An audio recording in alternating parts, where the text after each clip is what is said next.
Mari kita bersama-sama membaca di dalam surat Roma pasal 6 ayat 3 dan sampai ayat yang kelima. Roma pasal 6 ayat 3 sampai ayat 5. Pagi ini saya ingin memberi tema dari salib menuju kebangkitan. Kita akan berbicara tentang hidup baru dalam Kristus yang bangkit ya. Hidup baru di dalam Kristus yang bangkit. Saya membaca demikian firman Tuhan.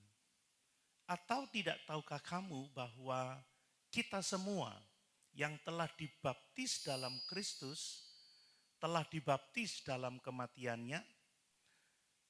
Dengan demikian kita telah dikuburkan bersama-sama dengan Dia oleh baptisan dalam kematian, supaya sama seperti Kristus telah dibangkitkan dari antara orang mati oleh kemuliaan Bapa, demikian juga kita akan hidup dalam hidup yang baru. Sebab jika kita telah menjadi satu dengan apa yang sama dengan kematiannya, kita juga akan menjadi satu dengan apa yang sama dengan kebangkitannya. Puji Tuhan. Silakan duduk. Dari salib menuju kebangkitan, ya, hidup baru dalam Kristus yang bangkit.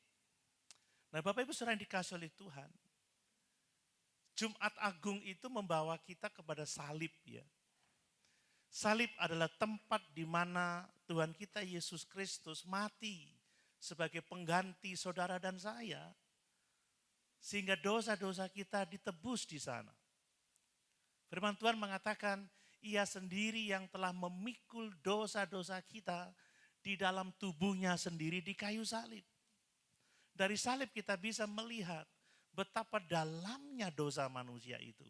Tetapi di saat yang sama kita melihat betapa besar kasih Allah kepada kita.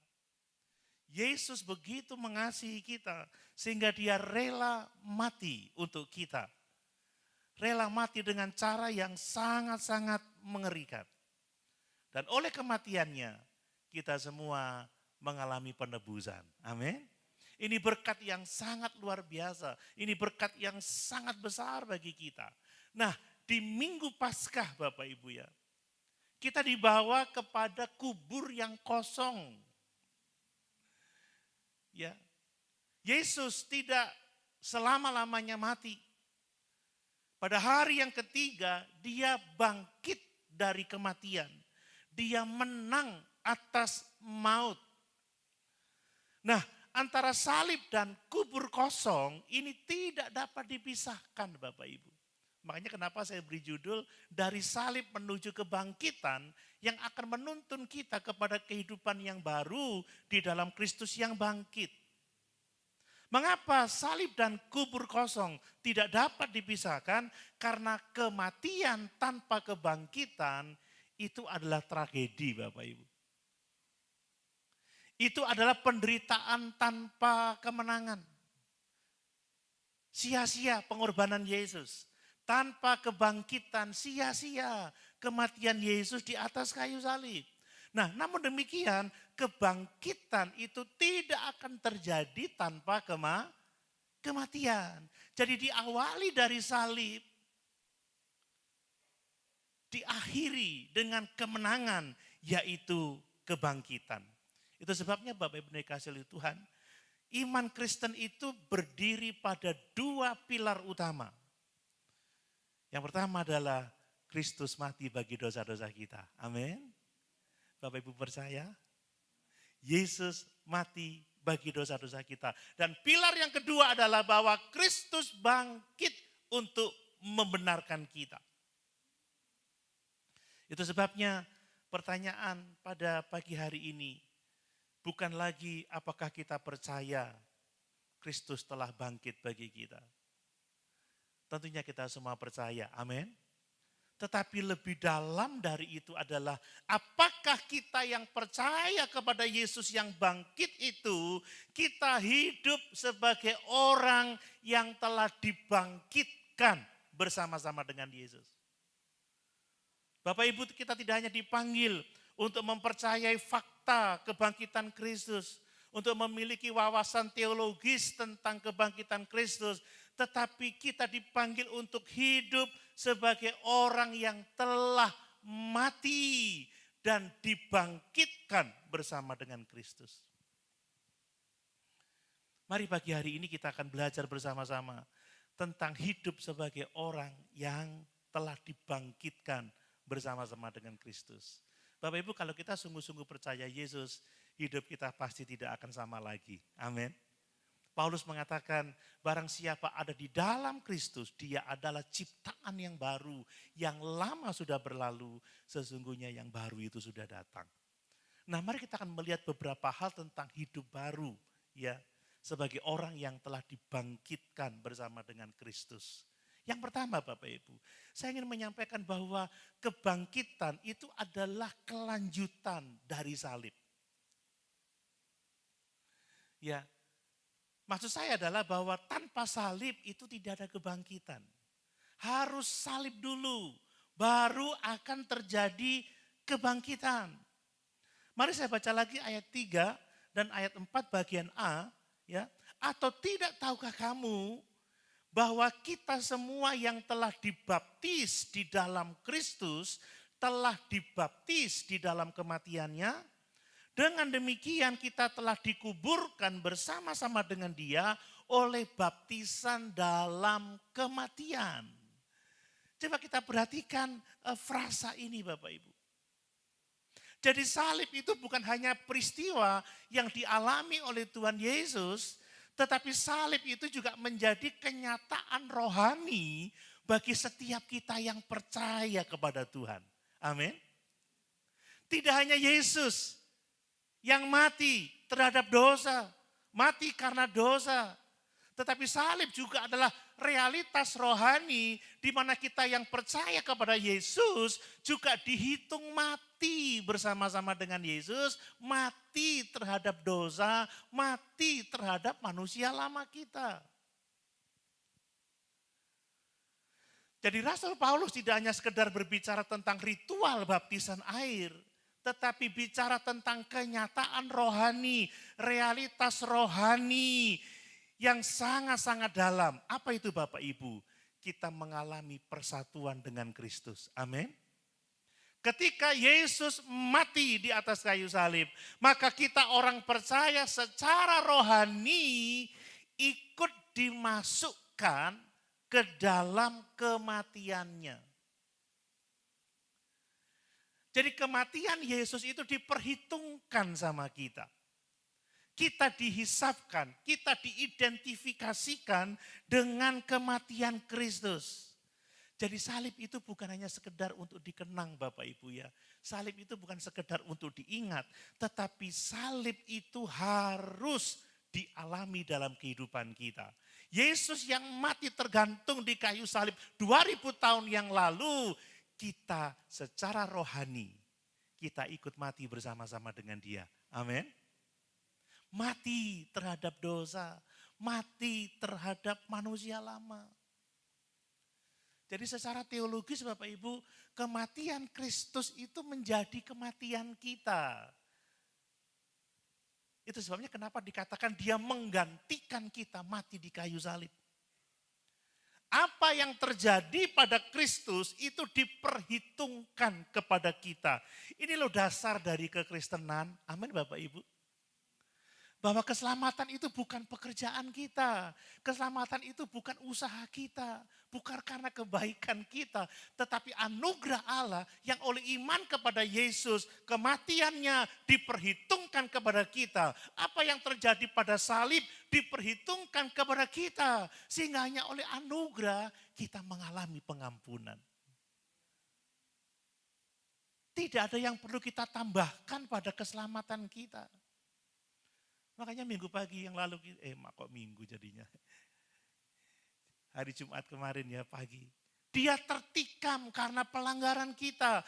Ganjaran yang mendatangkan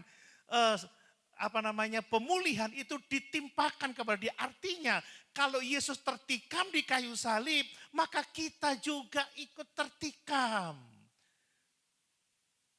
Ganjaran yang diterima Yesus itu sudah kita terima oleh karena kita percaya kepada Yesus. Bukankah ini anugerah yang luar biasa? Amin Bapak Ibu. Jadi salib tidak hanya untuk dikenang, diingat, tetapi dihidupi. Mari kita berkata bersama-sama bahwa aku telah mati bersama-sama dengan Yesus. Amin. Amin. Kita telah dibaptis di dalam kematiannya. Itu realitas rohani yang terjadi saat kita percaya kepada Yesus sebagai Tuhan dan Juru Selamat kita secara pribadi. Nah Bapak Ibu, Paulus melanjutkan dalam ayat yang ke-6. Perhatikan ayat yang ke-6 dari Roma pasal yang ke-6 tadi. Karena kita tahu bahwa manusia lama kita telah turut disalibkan supaya tubuh dosa kita hilang kuasanya. Agar jangan kita menghambakan diri lagi kepada dosa. Jadi Bapak Ibu, dibaptis di dalam kematian Kristus artinya kita ini mati terhadap dosa. Amin. Sudah mati terhadap dosa atau masih suka hidup di dalam dosa? Ya. Manusia lama kita telah turut disalibkan supaya tubuh dosa kita hilang kuasanya. Ini berarti bahwa kita mati terhadap kuasa dosa. Dosa tidak lagi menguasai kita. Dosa tidak lagi menjadi tuan atas kehidupan kita. Inilah letak hubungan antara salib dan kebangkitan Bapak Ibu ya. Tidak mungkin ada kebangkitan tanpa terlebih dahulu ada kematian terhadap dosa. Tidak mungkin ada hidup baru sebelum kita mati terhadap dosa. Amin. Orang yang masih belum mati terhadap dosa, tidak mungkin hidup baru. Makanya harus dimulai dari salib Bapak Ibu. Kebangkitan itu adalah kelanjutan dari salib. Kalau Bapak Ibu tidak menghayati, tidak menghidupi kematian Kristus sebagai kematian kita terhadap dosa, kita tidak akan pernah dapat hidup dalam hidup yang baru. Mari kita sadari bahwa kita tidak lagi ada di dalam kuasa dosa. Amin. Kita memiliki kebebasan yang baru di dalam Kristus. Tetapi tidak berarti bahwa kita tidak bisa berdosa lagi. Tidak Bapak Ibu. Tetapi kita tidak lagi harus berbuat dosa. Kalau kita dicobai, kita bisa mengatakan, aku telah mati terhadap dosa. Amin Bapak Ibu. Kalau kita digoda untuk berbohong, aku telah mati terhadap dosa. Kalau kita digoda untuk membenci, kita bisa mengatakan kita tidak harus membenci saudara. Karena kita telah dibebaskan, kita telah mati terhadap dosa. Ku telah mati dan tinggalkan cara hidupku yang lama. Amin. Mati dulu terhadap dosa, baru hidup dalam hidup yang baru. Paulus juga mengatakan di ayat yang keempat bahwa kita telah dikuburkan bersama-sama dengan Dia. Bapak Ibu dikuburkan bersama-sama dengan Dia oleh baptisan dalam kematian, itu bicara tentang akhir dari kehidupan lama kita. Kehidupan di dalam dosa, kehidupan di dalam pemberontakan kepada Allah, itu telah selesai, itu telah berakhir. Bapak Ibu kalau orang sudah dikubur itu berarti semuanya sudah selesai. Amin Bapak Ibu. Kehidupan lama kita sudah berakhir. Jangan memelihara lagi manusia lama. Manusia lama itu sudah dikuburkan bersama-sama dengan Yesus. Jangan digali lagi itu kubur. Jangan dihidupkan lagi itu manusia lama. Kuburkan Bapak Ibu. Selesai. Itu sebabnya jadi orang Kristen itu bukan sekedar memperbaiki diri. Bukan sekedar memperbaiki moral. Tidak. Menjadi Kristen itu artinya Bapak Ibu bahwa kita mengalami kematian total terhadap manusia lama. Mungkin kalau saya mencontohkan diri saya, Doni yang lama sudah mati saudara. Yang ada ini Doni yang baru. Amin Bapak Ibu. Amin. Kata Paulus, hidupku bukannya aku lagi tetapi Yesus yang hidup di dalam aku. Ini loh kehidupan baru yang sejati. Kenapa sih ada banyak orang Kristen lemah sekali ya?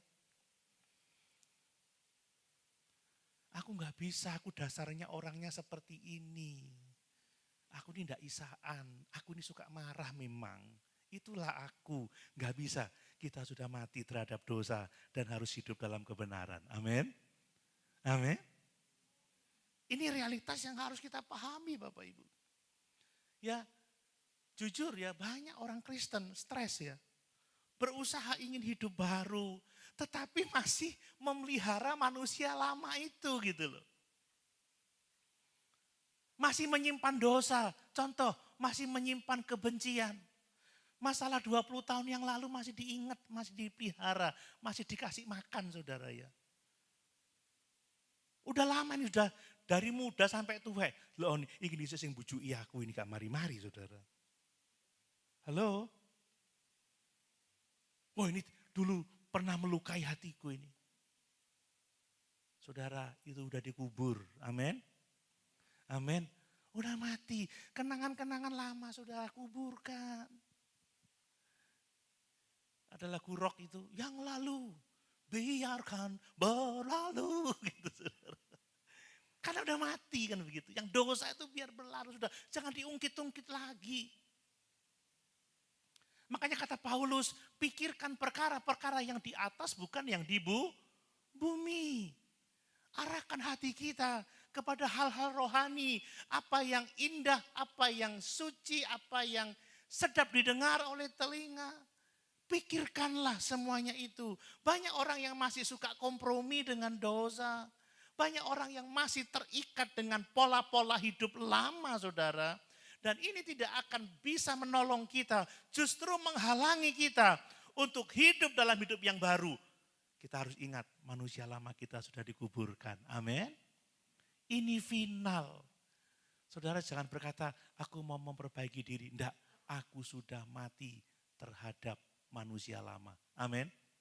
Aku hidup dalam hidup yang baru. Dan orang yang sudah mati bersama-sama dengan Kristus, konsekuensi yang logis adalah dia akan bangkit bersama-sama dengan Kristus. Amin. Coba lihat ayat yang berikutnya itu ya. Supaya sama seperti Kristus telah dibangkitkan dari antara orang mati oleh kemuliaan Bapa, demikian juga kita akan hidup dalam hidup yang baru. Amin. Ini konsekuensi. Kalau saudara telah mati terhadap dosa, saudara menghidupinya, saudara mati total terhadap kehidupan yang lama, saudara secara otomatis akan hidup dalam hidup yang baru.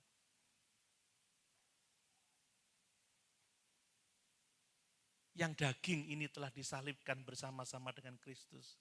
Jadi kebangkitan itu adalah konsekuensi logis Bapak Ibu. Ini bukan sesuatu yang ditambahkan. Ini kelanjutan yang tidak dapat dipisahkan dari kematian. Makanya kalau ada orang Kristen, hidupnya masih seperti dunia, artinya dia belum mati terhadap dosa. Belum mengalami kematian total terhadap manusia lama. Mari Bapak Ibu, Paulus mengatakan, kita sudah dibaptis di dalam kematian Kristus. Amin. Kita telah dikuburkan bersama-sama dengan dia. Dan kita akan dibangkitkan bersama-sama dengan dia. Urutannya jelas, mati dulu bersama-sama dengan Kristus. Dikuburkan bersama-sama dengan Kristus. Baru kita dibangkitkan bersama-sama dengan Kristus. Salib itu berbicara tentang kematian terhadap dosa. Kebangkitan itu berbicara tentang kehidupan dalam kebenaran. Kristus yang mati dan bangkit.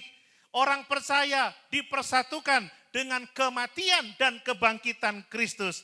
Apa yang dialami Kristus, apa yang dikerjakan Kristus secara objektif di dalam sejarah di kayu salib 2000 tahun yang lalu, secara subjektif itu terjadi dalam kehidupan kita masing-masing. Bapak Ibu percaya telah mati bersama-sama dengan Yesus? Secara rohani, amin. Maka hiduplah di dalam hidup yang baru. Inilah panggilan kekristenan yang sejati, Bapak Ibu. Inilah kehidupan yang menuntun kepada kemuliaan bersama-sama dengan Kristus. Mari, jangan lagi hidup seolah-olah kita ini belum mati terhadap dosa ya.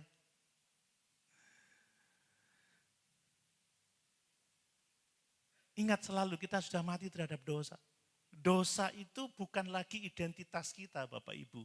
Dosa bukan lagi gaya hidup kita. Kita ini manusia baru, makanya tinggalkan manusia lama. Paulus berkata apa? Buanglah segala dosa, buanglah segala amarah, kebencian, kepahitan, iri, dengki, dan lain semuanya. Dan kenakanlah manusia baru, kenakanlah Kristus, itu tanggung jawab kita. Kebiasaan lama harus ditinggalkan. Ya, dikit-dikit marah, dikit-dikit kecewa. Jangan sampai suami istri kalau ada masalah dikit-dikit cerai. Kalau pertemanan, aku gak mau temenan lagi dah sama kamu. Kalau sudah begitu, nyanyi yang keras-keras. Ku telah mati dan tinggalkan cara hidupku yang lama. Amin Bapak Ibu. Kok sepi banget ya pagi ini? Amin.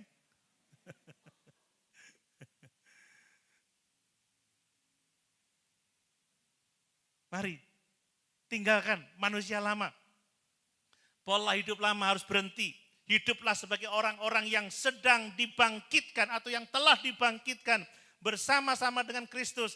Kekristenan itu progresif dalam artian kita terus bertumbuh. Kalau kita sudah mati bersama-sama dengan Kristus dan hidup dalam hidup yang baru, terus bertumbuh menjadi dewasa ke arah Kristus. Dan kita tahu kemana ujungnya. Tidak hanya di kekekalan, tidak hanya hidup di hadirat Allah Bapa, tetapi kita menjadi serupa dengan Yesus. Kita menjadi sama dengan Yesus. Jangan hanya merayakan Paskah ya. Tetapi mari kita menghidupi Paskah itu. Bahwa kita telah mati dan kita telah bangkit bersama-sama dengan Yesus. Kita mati terhadap dosa dan sekarang kita hidup untuk kebenaran. Yang berikutnya Bapak Ibu, saya mau menegaskan, saya mau memberi penekanan-penekanan khusus ya. Hal yang kedua, perhatikan bahwa kebangkitan Kristus itu membuka hidup baru. Ya. Saya mau menegaskan ini, kebangkitan Kristus itu membuka hidup baru. Kita tadi membaca dalam ayat 4 bagian B, sama seperti Kristus telah dibangkitkan dari antara orang mati oleh kemuliaan Bapa, demikian juga kita akan hidup dalam hidup yang baru. Ini loh inti Paskah Bapak Ibu. Inilah inti dari kebangkitan Yesus. Bukan hanya Kristus yang bangkit, bukan hanya Kristus yang hidup dan bangkit, bukan. Tetapi saudara dan saya juga dibangkitkan bersama-sama dengan Kristus. Saudara dan saya dipanggil untuk hidup dalam hidup yang baru. Saudara mendengarkan panggilan ini? Halo? Amin Bapak Ibu. Bukan hanya Yesus yang bangkit, tapi kita juga dibangkitkan bersama-sama dengan Dia. Supaya apa? Supaya demikian juga kita akan hidup dalam hidup yang baru. Apa yang harus baru Bapak Ibu? Yang pertama-tama pola pikir kita. Roma 12 ayat 1 dan 2. Demi kemurahan Allah aku menasihatkan kamu supaya kamu mempersembahkan tubuhmu sebagai persembahan yang hidup, yang kudus dan yang berkenan kepada Allah. Itulah ibadahmu yang sejati. Dan berubahlah melalui pembaharuan budimu, pola pikir yang baru. Supaya apa? Supaya kita bisa mengetahui mana yang benar, mana yang salah, mana yang baik, mana yang buruk. Pikiran kita mesti diperbarui. Bagaimana cara memperbarui pikiran? Dengan merenungkan firman Tuhan setiap hari. Amin Bapak Ibu. Saudara, tanpa firman Tuhan pikiran kita enggak akan baru. Ini lagi ribut lagi di medsos saudara. Ada seorang pendeta yang di akun Twitternya itu, di X-nya itu dia mengatakan seperti ini. Untuk mempertahankan keilahian Yesus kita harus menolak Yesus itu anak Allah. Sebab sesungguhnya dia adalah Allah. Loh kalau Yesus bukan anak Allah lalu dia itu bagaimana? Alkitab sudah mengatakan inilah dia anakku yang kukasihi kepadanya lah aku berkenan. Enggak ngerti Alkitab saudara itu persoalan. Atau mungkin ngerti tetapi menolak kebenaran itu. Bapak Ibu Allah kita Esa, amin. Allah itu satu ya. Pada hakikatnya Allah itu satu. Tetapi Allah itu 3 pribadi dalam relasi. Inilah misteri. Kalau Bapa, Anak dan Roh Kudus bukan pribadi yang berbeda. Lalu bagaimana Yesus berdoa kepada Bapa? Itu kan relasi. Tapi bukan hakikat. Secara hakikat ketiga pribadi itu adalah Allah. Tetapi secara relasi Elohim adalah Bapa, Firman adalah Anak, dan Roh Kudus adalah Roh Penolong, Parakletos. Saudara kalau pikiran tidak diperbarui, hati-hati Bapak Ibu ya sekarang ini itulah yang saya khawatirkan ya. Zaman sekarang ini terlalu kompleks, teologi terlalu kompleks. Kalau firman tidak diberitakan di mimbar ini, kalau Injil tidak disampaikan, saudara berita-berita menjadi ngawur, bukan lagi firman yang disampaikan.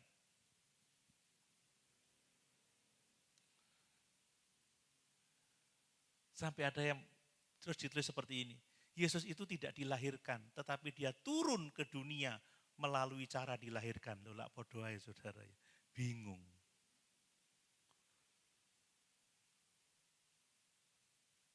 Makanya Bapak Ibu kalau ada berkat beli yaitu buku renungan itu. Saya bicara tentang keselamatan, saya bicara tentang identitas kita di dalam Kristus. Nanti kita akan bicara tentang keilahian. Kita perlu belajar, kita perlu bertumbuh supaya kita tidak mudah diombang-ambingkan oleh berbagai macam angin pengajaran. Amin. Ya, kadang saya dengar, Om Doni ini kok khotbahnya ini. Saudara saya punya tanggung jawab secara teologis. Untuk kita berpegang kepada kebenaran. Amin Bapak Ibu.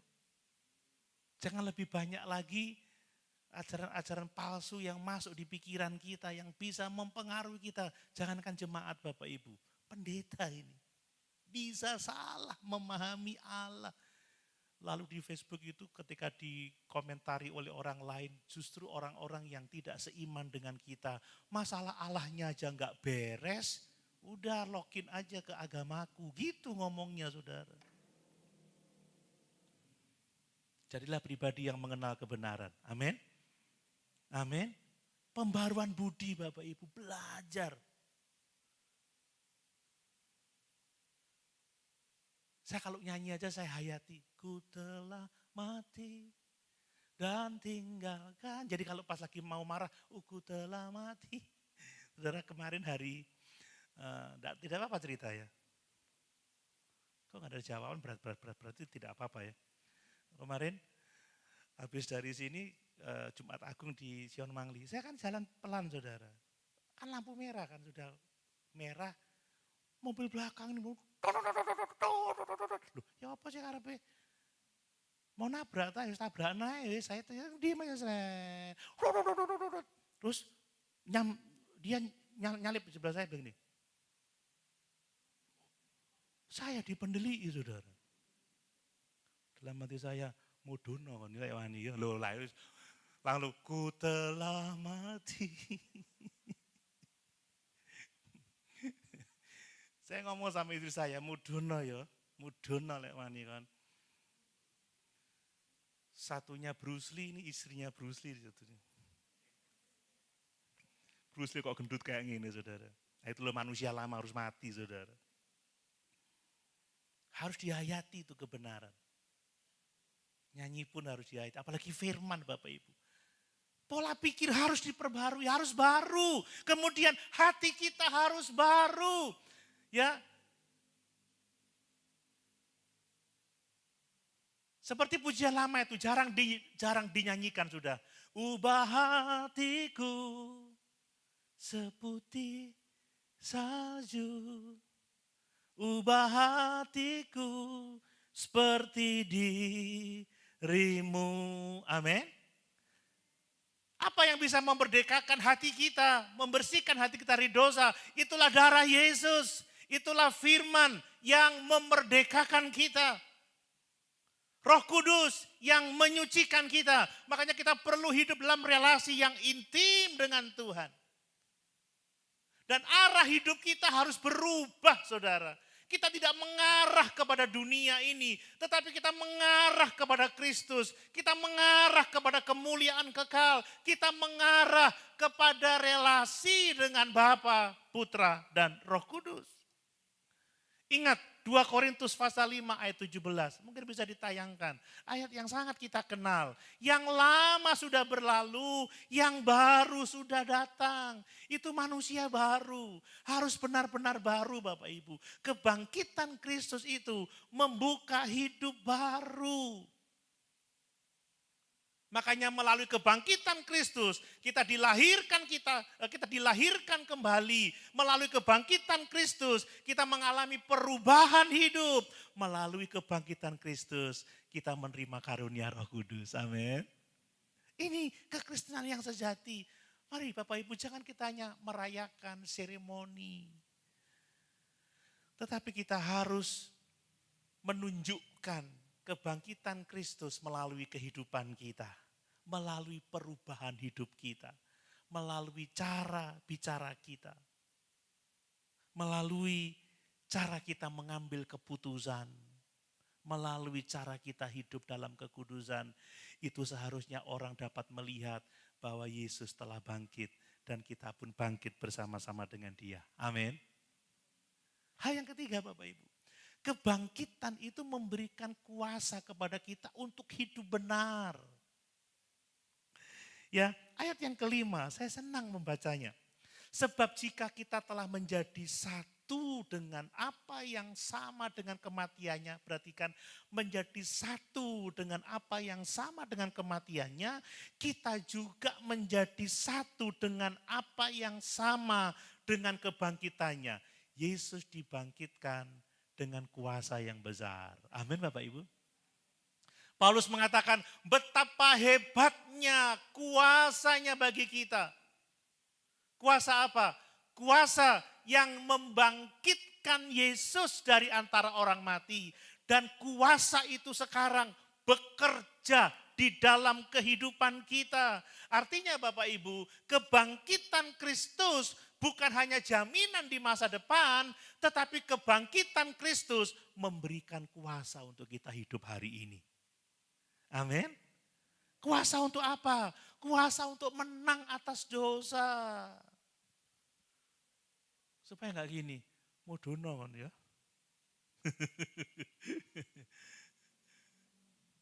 Loh saudara kita ini masih dicobai loh, sering kali kalau kita enggak hidup dalam kuasa kebangkitan, kita ini mudah jatuh di dalam dosa.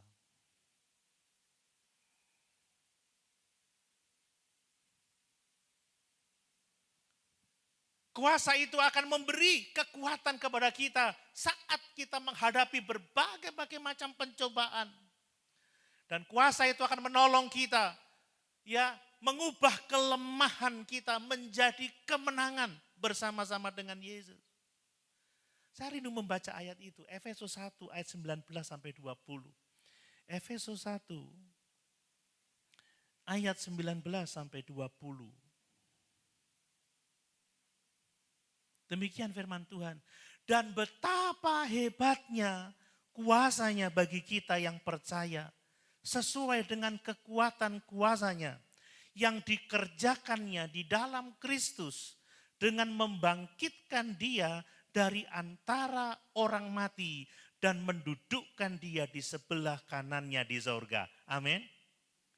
Kuasa yang hebat itu bekerja di dalam kita Bapak Ibu ya. Kuasa itu dikerjakannya di dalam Kristus dan sekarang kuasa itu bekerja di dalam kita. Orang percaya tidak hidup dengan kekuatannya sendiri.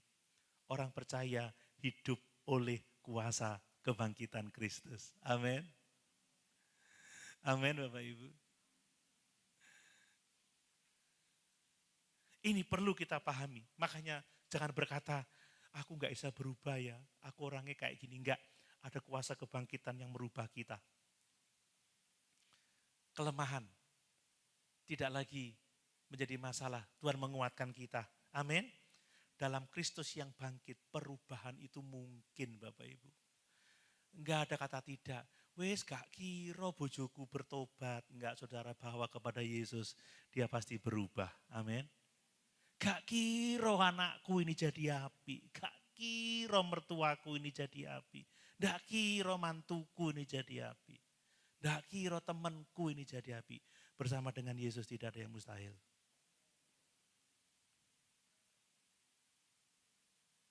Jangan ngomong aku gak bisa.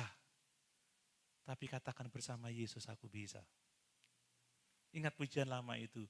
Bersama Yesus.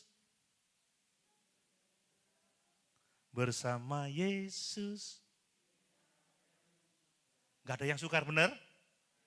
Mengampuni, amin. Bersama Yesus. Untuk masalahmu, untuk masalahku, untuk masalah kita semua. Hayati itu saudara. Yesus anak domba Allah. Juru selamat umat manusia. Datang sama Yesus, bisa. Amin Bapak Ibu. Bisa. Tidak ada yang mustahil bagi Tuhan. Mari. Nah kemudian juga kebangkitan Kristus itu mengubah identitas kita Bapak Ibu ya. Mengubah identitas orang percaya. Karena dikatakan di situ bahwa kita ini bukan lagi hamba dosa. Tadi kita membaca ya. Kita ini bukan lagi hamba manusia lama. Ayat yang ke-6, karena kita tahu, Roma 6 ayat 6, bahwa manusia lama kita telah turut disalibkan supaya tubuh dosa kita hilang kuasanya, agar jangan kita menghambakan diri lagi kepada dosa. Kita punya identitas yang baru. Identitas orang Kristen itu bukan hamba dosa loh saudara ya. Kita nggak harus menuruti dosa. Kita masih bisa berdosa tetapi kita tidak harus berbuat dosa.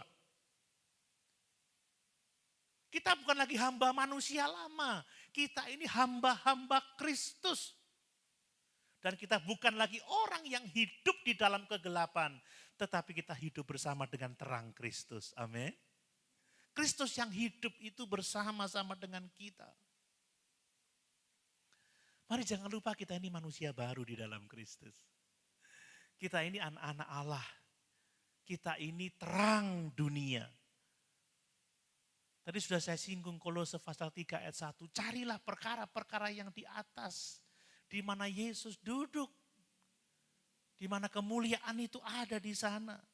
Mari Bapak Ibu, identitas kita ini harus kita hayati dan kebangkitan Kristus itu akan menggeser orientasi hidup kita. Kita tidak lagi hidup untuk dunia, tetapi kita hidup untuk Kristus.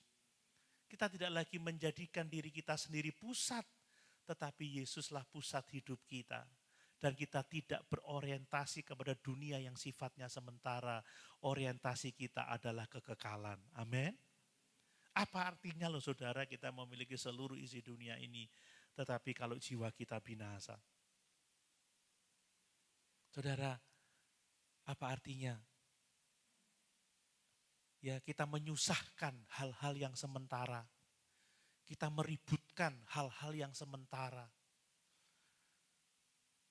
Kita sakit hati untuk hal-hal yang tidak kekal. Buat apa? Makanya Tuhan Yesus berkata, jangan kumpulkan harta di bumi, tapi kumpulkan harta di sorga. Amin. Karena yang di bumi ini akan lenyap, saudara. Akan lenyap. Tetapi harta di surga tinggal tetap untuk selama-lamanya. Mari fokus ke sana. Ini masalah serius. Orang kalau yang fokusnya ke dunia ini, saudara, biasanya akan mengabaikan semua hal yang baik, bahkan yang lebih penting dari hal-hal duniawi. Itulah Tuhan, itulah kekekalan, itulah kemuliaan. Seringkali orang yang hanya fokus pada dirinya sendiri, gak menghargai orang lain, gak menghargai Tuhan, gak menghargai kekekalan. Itu juga bahaya. Mari kita fokus, hiduplah sesuai dengan identitas baru kita di dalam Kristus. Amin. Dan yang terakhir Bapak Ibu, kebangkitan itu mengubah kita sehingga kita dapat hidup di dalam misi, pelayanan, kan begitu ya. Yesus yang bangkit bukan hanya menampakkan diri kepada para murid, tetapi dia juga mengutus para murid pergi. Jadikanlah semua bangsa muridku. Baptislah mereka di dalam nama Bapa, Anak, yaitu Tuhan Yesus Kristus, dan Roh Kudus. Ajarlah mereka melakukan segala sesuatu yang kuperintahkan kepadamu. Kebangkitan Kristus itu menghasilkan misi, menghasilkan pelayanan. Orang yang mengalami kebangkitan dia nggak akan diam. Orang yang mengalami kuasa kebangkitan tidak akan pasif. Orang yang mengalami kuasa kebangkitan dia menjadi saksi. Amin. Amin. Kalau ketemu orang, saksikan kuasa kebangkitan itu. Gereja ada karena kebangkitan Kristus, saudara. Gereja hidup untuk memberitakan Kristus yang bangkit. Mari Bapak Ibu, kita harus punya misi. Memberitakan Injil dengan kuasa Allah yang menyertai kita. Hidup sebagai saksi Kristus di tengah dunia ini. Melayani orang-orang yang belum dijangkau loh ya, yang belum dijangkau loh ya. Mungkin ada di antara keluarga kita yang masih belum percaya Yesus. Mungkin ada di antara teman-teman kita yang belum percaya Yesus.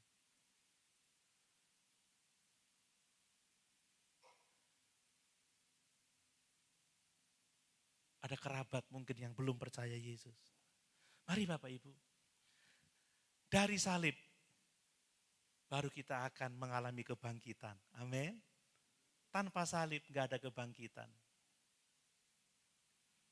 Kebangkitan harus dimulai dari salib. Tidak ada kehidupan baru tanpa mati terhadap dosa. Mari jangan lupa apa yang terjadi secara historis.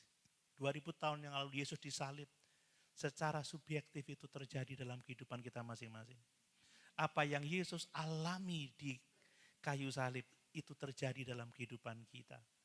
Dia dikubur, kita ikut dikubur bersama-sama dengan dia. Dan saat dia dibangkitkan, kita pun juga dibangkitkan dalam hidup yang baru. Amin. Mari mati terhadap dosa, hidup dalam hidup yang baru. Alami kuasa kebangkitan yang bekerja di dalam kita. Pegang identitas baru kita ya. Kita telah mati terhadap dosa, mati terhadap manusia lama. Dan jadilah saksi. Dari mimbar ini Tuhan mengutus kita jadi saksi di rumah. Jadi saksi di tempat kerja. Jadi saksi dimanapun saudara berada.